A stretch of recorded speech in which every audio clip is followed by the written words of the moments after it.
Exemple 1, effectue les conversions suivantes. Donc, dans ce cas ici, on va aller convertir des unités de vitesse angulaire, donc à quel rythme certaines choses tournent, tout dépendamment du système d'unité qu'on va utiliser. Donc, par exemple, à la A, on veut convertir quelque chose qui va à 5 tours à la minute en degrés par seconde.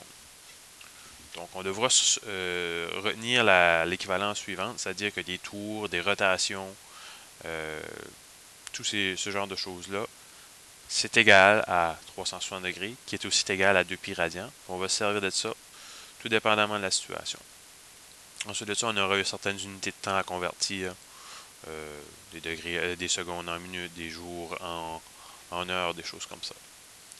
Donc, 5 tours par minute en degrés par seconde. Je peux commencer par euh, effectuer la conversion de tours en degrés.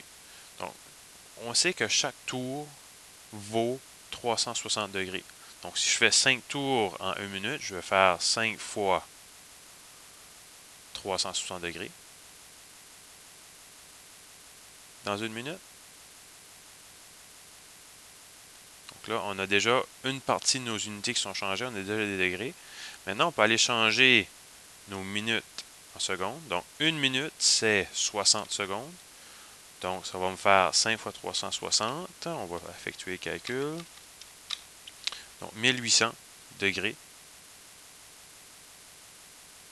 par minute.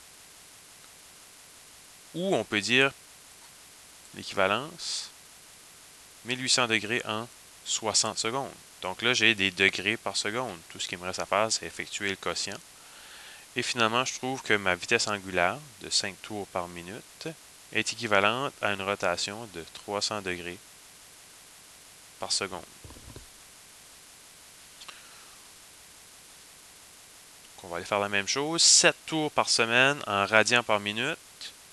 Donc 7 tours par semaine, ça veut dire là, un tour, c'est équivalent à 2 pi radians. Donc je vais faire 7 fois 2 pi radians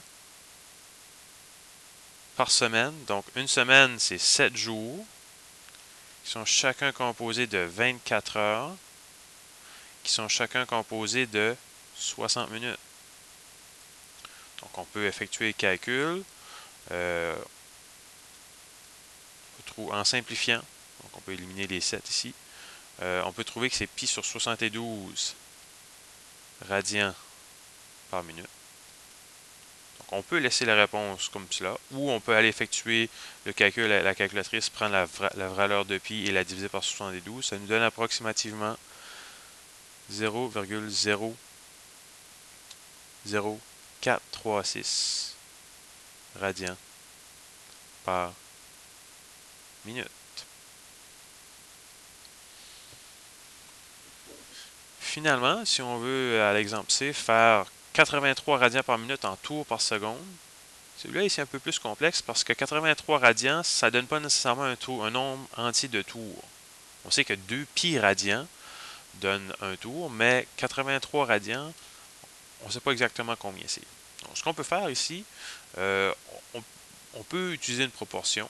Donc, c'est-à-dire, je veux convertir 83 radians en tours. Je sais que 1 tour, c'est équivalent à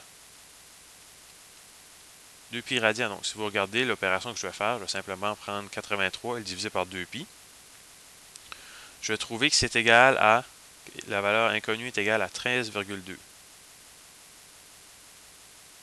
Donc, c'est-à-dire que 83 radians par minute, c'est équivalent à 13,2 tours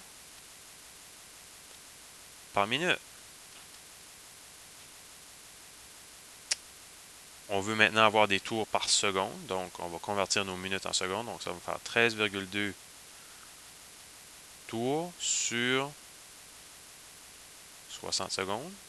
On effectue le calcul, on trouve approximativement 0,22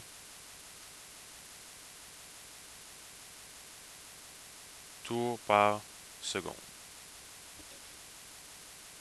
Donc ici, on doit se servir des équivalences, puis on effectue des conversions. Il y a plusieurs méthodes possibles. Donc, on peut essayer soit des proportions ou en faisant des substitutions.